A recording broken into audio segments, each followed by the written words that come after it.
The problem, you see, with modern women and modern marriages, if a man has a mind to go and live in Derby or to go and live in Fife or to travel further afield and take up residence in Antwerp, or perhaps even to travel to a different continent and take up residence there, then all he need do is to tell his wife and assure her that she will be cared for, and any children also. And all she should do then is to ask when they're going to be leaving. But unfortunately, we men, we phrase these things as a discussion, asking, as it were, our wife to help us decide. And women mainly would consider themselves to have um, equal rights in making any such decision.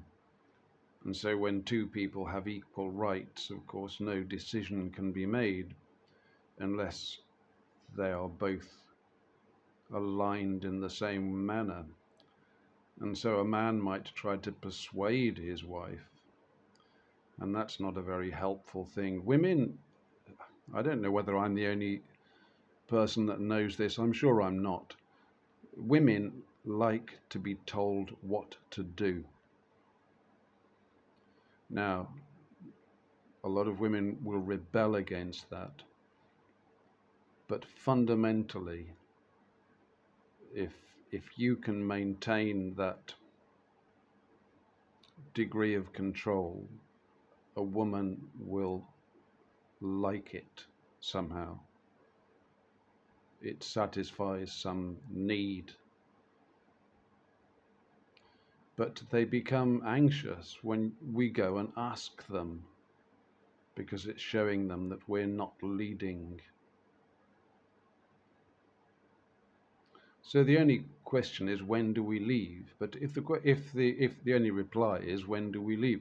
But if the reply is, well, I don't want to go to such and such a place, unless your chosen destination is, say, Kerguelen, the Kerguelen Islands, also called the Desolation Islands, which is one of the most remote places on Earth and quite close to the ice wall.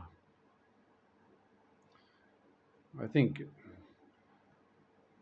she might be a bit more circumspect about any such destination. But within the known world, and where there are people and places and even just wild animals, a useful wife would come and support her husband, whatever he wants to do, and trust that his plan will work out and help him in every measure.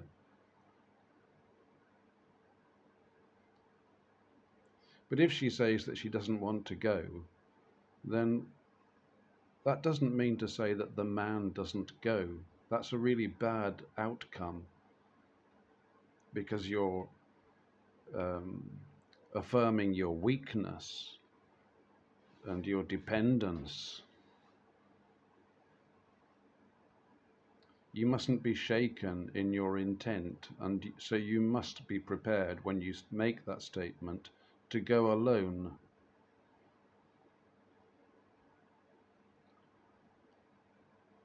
And if you go alone, then your wife will have to find some means of sustenance, because you're no longer obliged to support her, actually, since she has withdrawn her support for the marriage. You're still married. It's down to her how she feeds herself. You might be indulgent and give her a bag of money. But why should you really? She's not, she's betrayed your trust.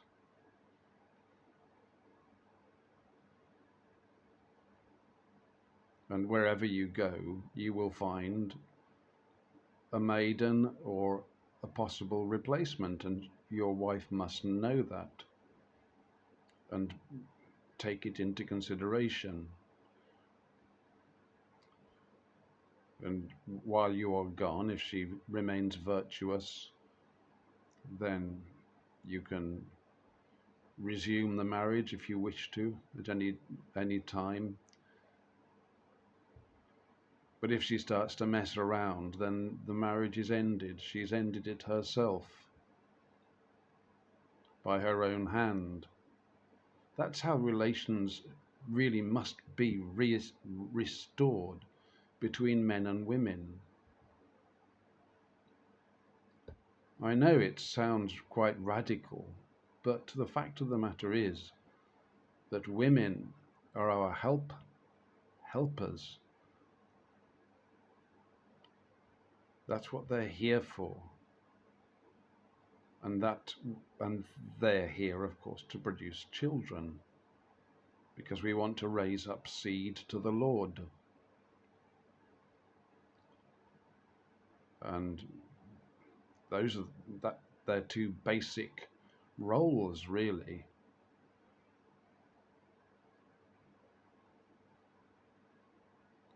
But in today's world, things are very different, and I think most men would ask their wife and then accept and try to persuade her if he wants to do this and maybe give up on this project.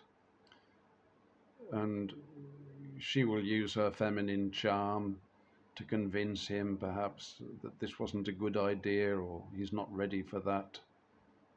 This isn't a conversation that will ever end well, because resentment will start to build on both sides, and resentment kills marriages. This is where you get dead bedrooms.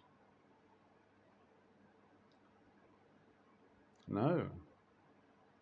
Let a woman conduct herself as she ought, and accept the headship of her husband wholeheartedly. That will produce blessings from God, not just from her husband, who will learn to appreciate her. God bless.